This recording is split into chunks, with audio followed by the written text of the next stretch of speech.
Duula daboo piipiin qindaa'ee fashale.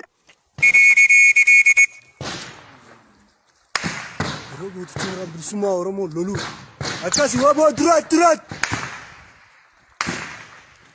ticabsi waboo ticab.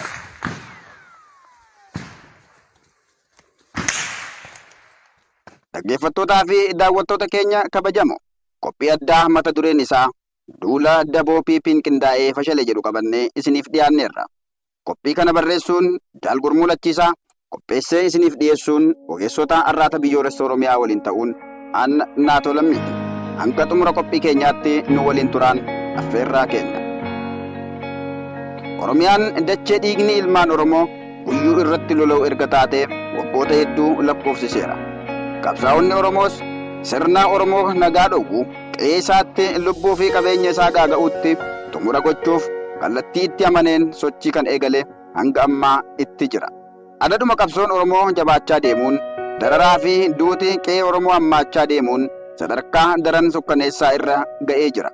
Hanguma mootummoonni Impaayera Itoophiyaa qabsoo ilmaan cunqurfamaan jijjiiramaa deeman hawwii fi falmii ilmaan Oromoo gabrummaa obbaafachuuf qaban qabatamaan mul'isaa as ga'eera. Wanti nama gaddisiisu garuu mootummoota afran darban abbootii irree gad dhaabuun ilmaan Oromoo bofa baqaatti jawwee afaan bu'an. Maqaa jijjiiramaatiin ilmaan abbaa gadaa of fakkeessuun aangoo impaayera kanaa kan dhuunfatan afooshaan gantootaa fi galtoota afaan mi'eeffachaa kaayyoo summii Minilik gad dhaabuuf sochii kan eegalan akka lakkoofsa Awurooppaatti xumura bara 2017 yoo ta'u, bara 2018 eebila 2 aangoo siyaasaa of harka galchuun ajjechaa haadha dhiiraa bartii Oromoo irratti eegalan. Waggoota afran darbaniif shira Oromoo cabsuu kanneen akka qoqqooduu fi walirratti ijaaruu, yakkuu fi dhabamsiisuu, maqaballeessii fi nyaaphessuu, hidhaa fi ajjeesuu, afaan faajjii uumuun, faayidaan bituu, adda baasuun rukutuu, jabaa fi beekaa dhabamsiisuu, uummattoota ollaatti walitti buusuu, meeshaa waraanaa taasifachuun hojjetan. Yeroo dhiyoo as garuu shiroonni kunniin jabina qabsoo waraana bilisummaa Oromoo fi sabboontoota Oromootiin fashaluu isaa hubachuun duula bal'aa fi qindaa'aa uummata Oromoo, sabboontoota Oromoo fi waraana bilisummaa Oromoo irratti banan. Duulli kun kan ijibbaataa akka ta'e ibsuun naannolee ollaa fi biyyoota ollaa daboo baafatan. Karoora duula kana qopheessuun jalqaba ji'a bitootessaa mariif dhiyeessan.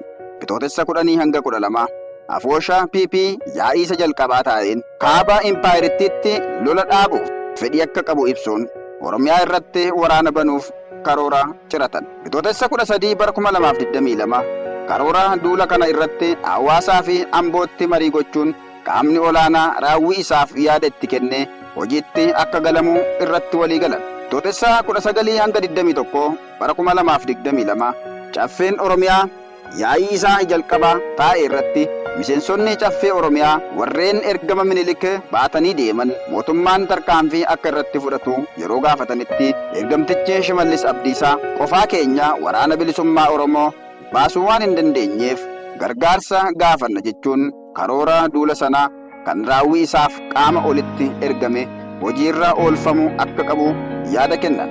Akkaatuma karoora isaanii kanaan godinaalee fi aanaalee Oromiyaa irratti milishaa dirqamaan leenjisuun aanaalee sochii waraana bilisummaa Oromoo jira jedhamee xiyyeeffatametti uummata dirqamaan hiriira baasan. Hiriira kana irratti dabballoonni isaanii dura hiriirsisuun dhaadannoo balaaleffannaa waraana bilisummaa Oromoo dhageessisuun akka waan uummanni waraana bilisummaa Oromoo irraa jibba qabutti ololuu eegalan. Aanaalee hedduutti koree waraana qindaa'aa kan waliin ta'ee hojjetu dhaaban. Koreen kunis namoota waraana bilisummaa Oromoo waliin hidhata qaban jedhaman adda baasee waraanaaf dabarsee kenna. Kan ajjeefamus ni ajjeesisa. Waraanni dhiyeessi nyaataa akka hin rakkanne haala ni mijeessa. Odeessaa walitti qabuun sochii waraanaaf haala mijeessu tolfatan. Aanaalee biroottis jiraattota dirqamaan walitti qabuun dabballoota isaanii waliin nyaata galaa duula kanaaf ta'u akka qopheessan taasisan. Sektoroota mootummaa fi kutaalee hawaasaa jiran waliin marii dirqamaa godhan. Karoora isaanii milkeessuuf hojii hojjetamu bakka furitti qoodanii turaniin dalagaa jalqabaa keessatti uummanni waraana bilisummaa Oromoof deeggarsa akka hin goone amansiisu waraana bilisummaa Oromoo fi uummata addaan baasuu, komii uummataa deebisuu kan jedhu ture. Kanas koree dhaabaa marii fi hiriira dirqamaa uummata baasuun yaaliin godhan bu'a qabeessa hin taane. Komii uummataa furuu fi hojii misoomaa itti fufsiisuu kan jedhus lafa sochii isaanii cufatti uummata nagaa ajjeesuun diinummaa isaanii guyyaa adii dhugaa ba'an. Dhuma ji'a bitootessaa keessa waraana isaanii hedduminaan godinaalee fi aanaalee Oromiyaa xiyyeeffannaa isaanii taatetti bobbaasan. Waraanni kunis akkaatuma sagantaa isaan maatii qabsaa'otaatti abbootii gadaa fi jaarsolii biyyaa akka yaadanitti ergamuu fididan hidhan. Kunis yaalii miseensota waraana bilisummaa Oromoo waraana mootummaatti harka kennachiisuu yoo ta'u, miseensi waraana bilisummaa Oromoo kanaaf harka laate tokkoyyuu hin argamne. Lolli waraana bilisummaa Oromoo fi uummata waliin mootummaan gaggeessu jabaa ta'uu isaa hubachuun naannolee biroo qaama duula kanaa taasisuuf yaaliin godhame. Humni addaa mootummaa naannoo Somaalee yeroo jalqabaaf didus dhiibbaa Koloneel Abiyyi Ahmediin akka hirmaatu taasifaman. Humni addaa naannoo Amaaraa, Faannoo Amaaraa, Poolisii Federaalaa, Raayyaa Ittisa Biyyaa, Poolisii Oromiyaa, humna naannolee biroo fi waraanni Eertiraa qaama duula kanaa ta'an. Waraanni faashistii Abiyyi Ahmed jalqabuma isaa irraayyuu fedhii waraana bilisummaa Oromoo waliin loluu hin qabne, baay'een isaanii badaa kaan waraana bilisummaa Oromootti harka kennachaa, kaanis hoogganaa fi ofii isaanii ajjeesuun mooraa diinaa onni akka dhowwe waraana PP waraana bilisummaa Oromootti harka kennatanirraa ni hubatama. Duula isaanii fi deebii jajjabee waraana bilisummaa Oromoo. Dhuma ji'a bitootessaa akkuma sochii xixiqqaa eegalaniin namoota nagaa mana jireenyaa fi mana hidhaatii baasuun ajjeesan. Bitootessaa 25 bara 2022 lixa shaggar aanaa tokkee kuttaa'etti dargaggoota lama mana jireenya isaaniitti ajjeesan. Bitootessaa 28 bara 2022 godina Wallagga lixaatti namoota ajjeesan. Godina Gujii lixaa aanaa Birbirsa Kojowaatti haala sukkanneessaan nama 7 ajjeesuun nama 4 madeessan. Bitootessaa 29 bara 2022 Qellem Wallaggaa Onasayyootti namoota 6 ajjeesuun namoota 1000 lakkaa'amu guutuu Oromiyaa keessaa hidhuun hojii isaanii eegalan. Jajjabeen waraana bilisummaa Oromoo karoora isaanii karaa qaruuxee waraana bilisummaa Oromootiin bobaa diinaa jalaa baasuun qophii barbaachisu gochaa bitootessaa 25 bara 2022 jajjabeen zoonii giddugalaa kaaba shaggar aanaa hidhaa bu'a bootee magaalaa Ejeree seenan. Weerara kanaan hidhamtoota dhibbootaan lakkaa'amu hiiksisuun waraana mootummaa hedduu isaanii madoo fi du'aan adabanii meeshaalee hedduu qabsoo Oromoof galii godhan. Waraanni faashistii Koloneel Abiyyi Ahmed sochii gandoota baadiyyaatti gochuu babal'isee kan eegale jalqaba ji'a Eebilaati. Akkaatuma kanaan kibba Oromiyaa, kaaba Oromiyaa, giddugalaa fi lixa Oromiyaatti sochii wal fakkaataa godhe. Sochii waraanni mootummaa lixaa fi kibba lixa shaggaritti godhe jajjabeen waraana bilisummaa Oromoo zoonii giddugalaa guyyaa fi sa'a wal fakkaataatti Eebila 8 bara 2022 aanaa ammayyaa dirree Hincinnii fi Jibaatitti godheen hedduu ishee du'aa fi madoo dandammii hin qabneen adabeera. Gama kibbaatiin sochii duulaa kanaa taasisan Cibiraan Soddombooroo Eebila 10 bara 2022 lola gaggeesseen hedduu ishee du'aa fi madoon yoo adabu kaanis booji'uu danda'eera. Meeshaalee waraanaas bireenii fi isnaayiperii dabalatee hedduu isaa galii moonaa qabsoo bilisummaa Oromoof oolcheera. Kibbuma Oromiyaatti Eebila 15 bara 2022 Gujii lixaa ona Birbirsa Kojowaatti jajjabeen waraana bilisummaa Oromoo injifannoo gonfateera. Gama kaabaatiin finxaaleeyyoonni Amaaraa Oromiyaa keessatti ajjechaa raawwachuuf yeroo garagaraatti yaaliin godhan fashaluun Oromoota Oromummaan dhaangeemaniin funyaan isaanii jala jiranitti duula banuuf marii erga godhanii lola kan eegalan Eebila 16 bara 2022 ture. Lolli kun aanaa Jiillee Dumuggaa gandoota Wasan Qurquru, Baalchee, Naannoftuu fi Hoodaa keessatti ajjechaa raawwataniin namoota 6 ajjeesuun 9 madeessan. Manneen uummataas hedduu abiddaan barbadeessan. Duula kanas jajjabeen waraana bilisummaa Oromoo zoonii kaabaa uummata keenya Walloo waliin ta'uun akka dansaa qolatan. Humni diinaa hedduun dhabama yoo godhu meeshaalee hedduu hiikuun galii qabsoo bilisummaa Oromoof oolcheera. Waraanni faashistii Abiyyi Ahmed gama tokkoon gidduu isaaniitti waliigaltee dhabaa, gama biraan waraana bilisummaa Oromoon rukutamuun jeequmsi gidduu isaanii daran hammaate. Kibba Oromiyaatti gaagaamaa uumameen qondaalonni waraana qeeqamuun hidhaa fi murtii du'aan adabamuu isaanii oduun keessoo isaaniitii ba'uu ni mul'isa. Aarii fi mallattoo mo'amuu isaanii. Jalqabuma irraa milkii dhabuu duula isaaniitiin kan aaran waraannii fi dabballoonni PP ilmaan nafxanyaa kakaasuun miidhaa hammaataa uummata Oromoo irraan gahaa jiru. Eebila 10 fi 12 lixa shaggar aanaa Noonnoo ganda Abosareetti finxaaleeyyoonni Amaaraa daangaa uummattoota kibbaa irraa dhufuun manneen qote bultootaa 75 ol qabeenya mana keessaa waliin guban. Lubbuu nama tokkoo fi loon 35 ol ibiddaan yoo gubatan ganda Hurrummuu Qorkeetti maatii sooma irra oolee fura irra jirutti dhukaasuun daa'ima ji'a 6 dabalatee nama 4 yoo ajjeesan namoota 4 madeessan. Shaggar Bahaa aanaa Boosattitti finxaalayyoonni Amaaraa ambulaansii dhukkubsataa godina Harargee Lixaatii Finfinnee deemaa ture saalfii tokko malee abiddaan guban. Eebila 5 bara 2022 lixa Shaggar aanaa Liiban Jaawwiitti mana hidhaatii baasuun naasuu tokko malee namoota 7 yoo ajjeesan mana qote bulaa Oromoo 4 abiddaan gubuun gaddaa fi mana maleessa godhan. Qabeenyi Oromoo loon midhaanii fi wanti mana keessaa osoo hin hafiin konkolaataa of duuba oofuun saamicha isaan gaggeessaa jiran waan himamee dhumu miti. Akka fakkeenyaatti aanaa Jubaatitti midhaan hanga kuntaala 600 olii Abunaa Gindabaratitti daldalaa tokko qofa irraa kuntaala 200 walumatti aanaa kana qofa irraa kuntaala 750 ol kan ta'u saamameera. Waraanni mootummaa bobba'e kun aanaa tokko qofa irraa guyyaatti tilmaamaan loon 20 ol qalaa yoo oolu baay'inni isaa hedduu waan ta'eef tilmaamuun ni ulfaata. Lixa Shaggar aanaa Abunaa Gindabaratitti eebila 15 ganda Garbii Gooleetti, eebila 19 ganda Koonnootti, eebila 20 Dirreen Cinnii ganda Buyyumaa Roggeetti gudeeddiin raawwate gurraaf dhaga'uu nama jibbisiisa. Sirni PP duula isaanii jalqabuma irraa kola'e kanatti weeraruun kutaalee hawaasa keessaa namoota walitti qabuun aanaadhaa hanga federaalaatti marii gaggeessaa jiru. Eebila 12 hanga 15tti aanaalee godina Lixa Shaggarii dargaggoota ergama isaanii baatan walitti qabuun haala yeroo fi qormaata PP irratti marii godhaniiru.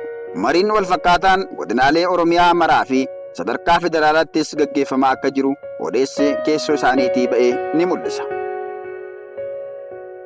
Sochii uummataa. Duula baname kana irratti uummatni isaan waraana bilisummaa Oromoo irraa adda baasuuf yaalan bifa garagaraan qabsoo of baraaruu irratti hirmaataa jira. Lixa Shaggar aanaa Calliyaa ganda Hoolee Siree aanaa Dirreen Cinnii gandoota hedduutti daandii cufuun sochii waraanaa ugguraa turan. Kana malees Baha Shaggar Ona Boosattii fi Fantaallee keessatti uummatni karaa guddaa Baha Impaayiritti Finfinnee waliin wal qunnamsiisu cufuun sochii waraana PP danquun warraaqsa diddaa weerara Minilikitti hirmaataa tureera. Godina Qellem Wallaggaa aanaa Anfiiloottis daandii magaalaa Muggii fi Dambidolloo walitti fullaasuu danqaruun sochii diinaa fashaleessaa tureera. Godinoota duulli kun itti gaggeeffamaa jirutti uummanni daandii cufuun odeessa kennuun nyaataa fi dhugaatii dhiyeessuun madoo fi wareegama kaasuun dhiyeessii adda addaa deddeebisuun hanga ba'aniif ofii loluutti hirmaataa akka jiran dhugaa dhokachuu hin dandeenyedha.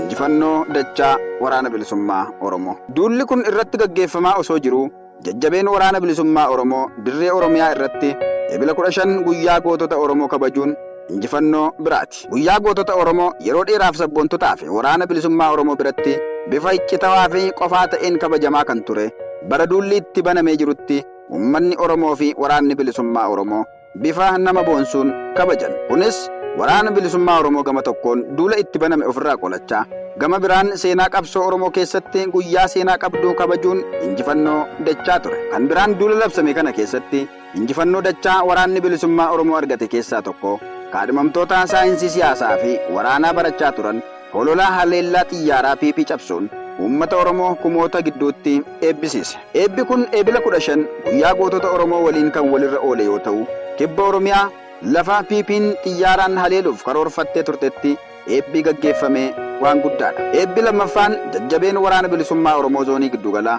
handhuura Oromiyaa funyaan Finfinnee jalatti duula isaaniif osoo harka hin laatiin eebbisiisuun uummata Oromoof hamilee yoo dabalu mooraa diinaatti naasuu naqeera. Mo'amaa duula hin dhaabne PP. Haala kana keessatti ogoleen duula isaanii laafuun bakka hedduutti sochii dhaabaniiru. Haa ta'u malee giddugala Oromiyaa irraa yaaddoo cimaa qaban ofirraa xiqqeessuuf duula bal'aa lixa Shaggarii fi kaaba Shaggaritti gaggeessuun kan eegalan eebila 19 bara 2022 ture. Lixa Shaggar aanaa Abunaa Gindabaratii fi daangaa godina lixa Shaggarii fi kaaba Shaggaritti lolli torban tokko oliif deemaa jira. Aanaa Abunaa Gindabaratitti eebila 19 bara 2022 waraanni faashistii PP lakkoofsaan hedduu ta'ee fi meeshaalee gurguddaa akka Zuu 23 qabaachuun gandoota akka Honoo Yaagoot, Doggomaa Yaagootii fi Doggomaa Kibbiitti yaa'an. Eebila 20 fi 21 jajjabeen waraana bilisummaa Oromoo zoonii giddugalaa lola cimaa loleen kasaaraa jabaa irraan gahuun waraanni dhibbootaan lakkaa'aman yoo ajjeefaman madoonis danuudha. Lola kana irratti ajajaan waraana PP godina 3 dabalatee ajajoonni hedduun ajjeefamuun duula isaaniitti bishaan naqeera. Kasaaraa waraana PP irra qaqqabe kanaan kan aaran eebila 21 sa'aa booda reenfa hooggantootaa fudhatee deebi'uun